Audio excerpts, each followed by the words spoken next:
In this segment and one more short segment at the bottom of the hour, we're joined by, and I appreciate him coming on short notice, Lou Rockwell of LouRockwell.com, probably the biggest libertarian website on the web out there, and great folks who also let us contribute their stuff to Infowars.com. And Lou was the guy that was there, first to help get Ron Paul into Congress, was his chief of staff. The founder of the Von Mises Institute, trying to bring sound, real economics, not Keynesian, globalist baloney garbage, which they know is baloney, folks. The cover up their crony takeover operation. He knows the real Ron Paul. And so I was getting thousands of emails, phone calls, comments, freakouts. I told you a month ago they were going to push this. I think the Washington Post it as a way to make it look like Ron Paul is establishment, and as a way to cause more infighting, and as a way to, well, will he take a VP? He's out of the race. And I think the campaign should come out strongly and say, we're not taking a VP. But then others will say, oh, well, then you're just leaving, the libertarian constitutionalist vote unspoken for. No, we're not sullying ourselves. So they put something in the Republican platform or something, which they use like toilet paper. Now, that's my gut view. If Ron Paul later decides to do something like that and explains it to me, whatever. But this is far from over. This is about them acting like it's over. Now, let me get really the omnibudsman of libertarian freedom thought, Lou Rockwell, on to give us his perspective. I haven't found out what he thinks yet. I'm going to find out right now. I've put my cards on the table. Lou, what do you say about what I've said, and what's your gut on this, and what's the inside baseball on this subject? Because I haven't been able to get Ron on the last month or so. Well, Alex, remember, I'm not a spokesman for Ron or for the campaign, so I'm just giving you my own view. But I think it's all a trick. It's just another establishment trick to make it look like Ron Paul is a sellout like all the rest of them. Ron Paul has never sold out. Ron Paul will never sell out. And so this has two pieces. As you said, to bring down Ron Paul, to make him seem like he's just one of the regular criminal bunch. And the other is to make Ron Paul supporters like Romney. Well, if he's willing to consider Ron Paul as a VP, Romney must be a pretty good guy. Well, because Romney, exactly like Gingrich and Santorum, even though Romney's a more pleasant person, and I'm sure his wife is a nice person, his kids are nice, and all those kinds of questions. But really, he's a globalist. He's a big government guy. He believes in corporatism and fascism and the partnership between big government and big business. He's a warmonger. He's an imperialist. He's a protectionist. He's a big government guy, big spender, bail out the banks. I mean, he's bad on virtually everything. I guess, he was against the bailout of GM. But my guess is if he were president, he would have done it, and he would have made a lot of money out of it, because that's the kind of guy he is. He makes a lot of money out of government projects of this sort. So, no, I think this is just another trick. And they would never let Ron Paul be vice president. Ron Paul has a chance, we all hope and pray, to push his way into office by the people putting him there. However, the idea that the regime would invite him into office is just science fiction.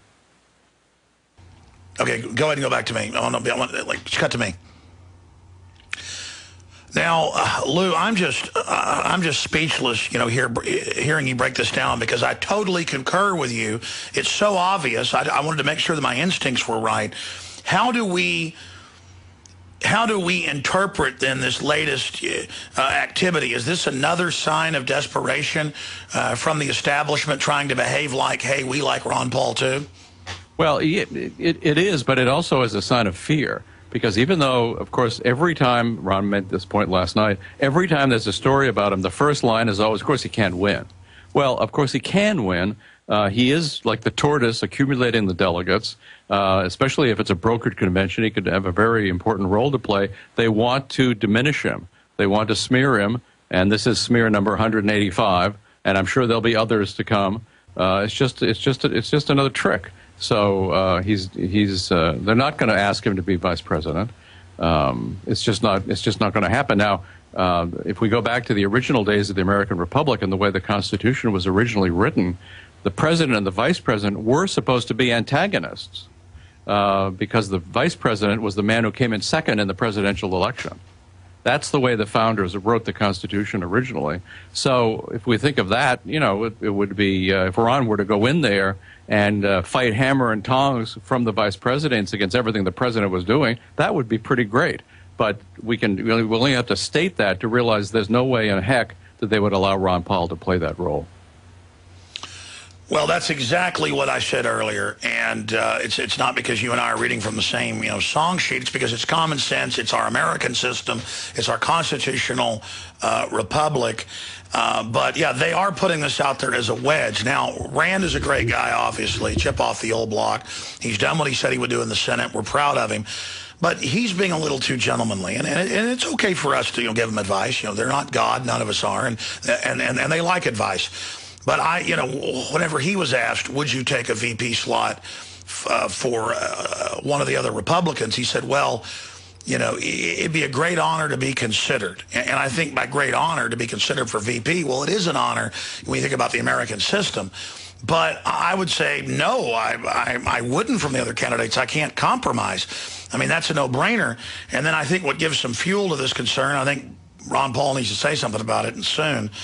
And I saw this a month ago, where Jesse Benton told the Dallas Morning News that any Republican should be looking at Rand Paul as a potential running mate because he's the smartest guy in the room and he has tremendous credibility with conservatives. So these are the type of quotes out there. We don't want to give our credibility to somebody like Mitt Romney, who we know is bought and paid for by the bad guys. This is going to destroy our credibility. And I guess it's a difference of thought processes, but I would imagine you would agree. I'm not attacking Benton. I've interviewed him. He's a nice guy, a smart guy, I'm sure. But this idea that we're going to co-opt them instead of them co-opting us, that's just not how this works. Their system's in the verge of coming down right now. This isn't when we want to merge with these people. I mean, what's your take on that? Well, Romney, I guess, is a more gentlemanly guy than Santorum or Gingrich. That wouldn't be hard. I'm sure he's a more pleasant guy, but he's a monster.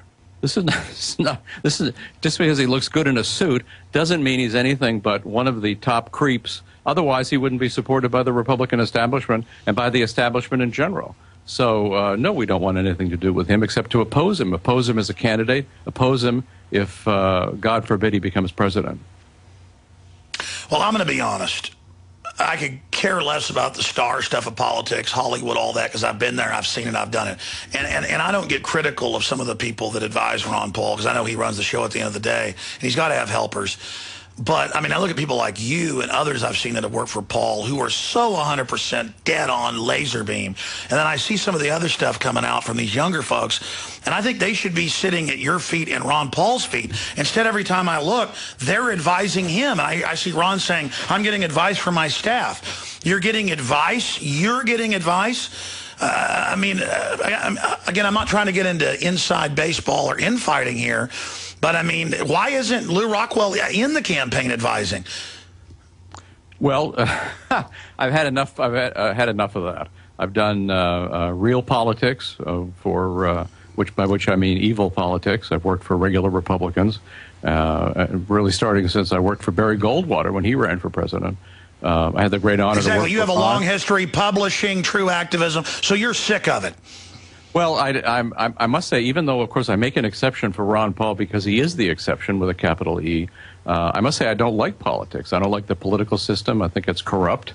And Ron Paul's like the minister in the whorehouse. I mean, he stands apart from the rest of these guys. And nobody is going to advise him successfully to cut back on his views, to say something he doesn't believe. He's a straight arrow. He's the real deal. And we can trust him 100%. Stay there. Let's come back and talk about some positive areas then. But absolutely, this is the end of the day statement. If it doesn't come out of Ron Paul's mouth, it isn't attributable to him. Period. Period. He speaks for Ron Paul.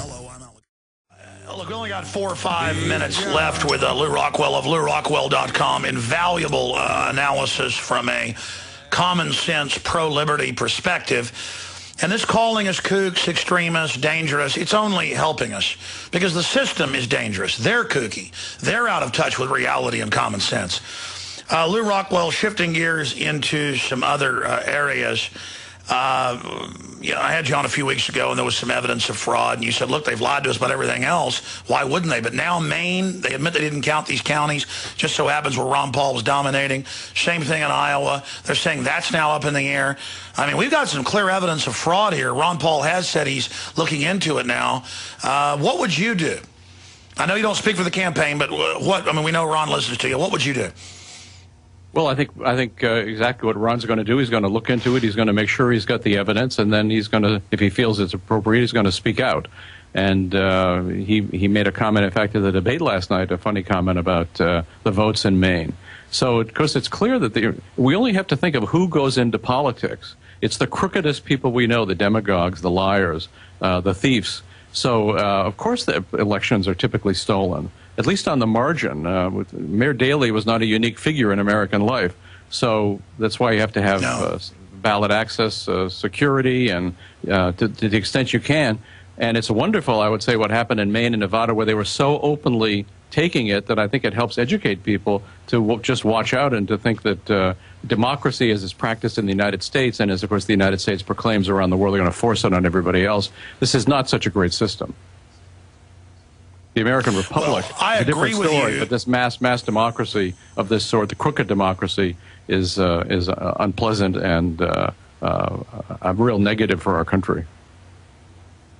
I totally agree with you. I mean, we're not glad they're doing the bad things, but now that they're so out in the open, we are getting lemonade out of the lemons. I mean, look at how they're in the old paradigm where there wasn't new media to challenge them, stealing things in the open still, and I see what little bit of credibility they had bleeding out onto the floor. Are you seeing the same thing, Lou? Sure, and it's subverting them. It's not, as you say, it's not a good idea that they're stealing stuff. However, given that they're stealing, how much better it is that it's in the open, and this is subverting them. Americans are waking up. This is showing people in the Ron Paul campaign, in fact, anybody who's been following American politics in this election, that the thing is crooked. So it's a good thing that people feel that way. It helps them understand that the entire government is crooked, that they always lie to us, whatever they're claiming about Iran, about Syria, about Social Security, of banks, to go down the list of 150 subjects, they are always lying. That's the one thing you can be sure of. They always lie. So it's up to us to find out the truth. Alex, you help people find out the truth. And this is a very important thing. We are reaching the American people, and they are no longer going to put up with this. So I think this is why they're so worried. It's why they're calling Ron Paul a Romney assistant and all that sort of thing, the latest smear. Yeah, I agree with you. And having a Bilderberg guy set up a super PAC and implying that Ron Paul's a globalist when I can set up a super PAC, Jesse Jackson can set up a super PAC for anybody. I mean, it's ridiculous. They're just pulling out all the stops. Now, in closing, we've got about 2.5 minutes left. I like to always ask this question because we don't do pre-interviews, as you know. What is foremost in 2.5-minute closing statement on your radar right now? What's really got you excited? What's got you angry? Well, first of all, what's got me angry and got me worried is another war. Obviously, they're attempting to overthrow the last secular regime in the Arab world in Syria. It's going to lead to vast massacres, just as has happened in Libya. And it's going to put even worse people in charge. There are people worse than Saddam Hussein or Assad or the dictator of Libya, and they come into power. We call it democracy. Well, it's just more corruption, more death. Then, of course, the real enemy, at least at this stage of things, is Iran. They killed 1 million people in Iraq. I don't know how many they plan to kill in Iran, but this is not only, of course, a moral disaster, but it's an economic disaster. We're going to have $10 a gallon gas if they do it. A lot of people think that's great. They think it's great. The environmentalists think so, and so do the neocons. Force Americans to use less gasoline, drive less, live at a lower standard of living for foreign purposes. So this is obviously not a good thing. It's frightening. They're going to spend trillions of dollars more on this war, and again, they're going to build up a mountain of corpses. All the pro-life people like Romney and Santorum and Gingrich, they're happy to slit the throats of the little children in Iran, of course. So these people are not pro-life; they're pro-death. So what's got me excited is what Ron Paul is doing. The millions of young people he's reached, not only in this country but around the world, who are interested in the cause of liberty, Austrian economics. He's already won the election in this sense because of the young people. He has. Great job, Lou Rockwell. Thank you so much, my friend. Thanks for coming on short notice. LouRockwell.com. Our site's Infowars.com. Great job, Lou. Talk to you again soon. All right, folks, stay with us.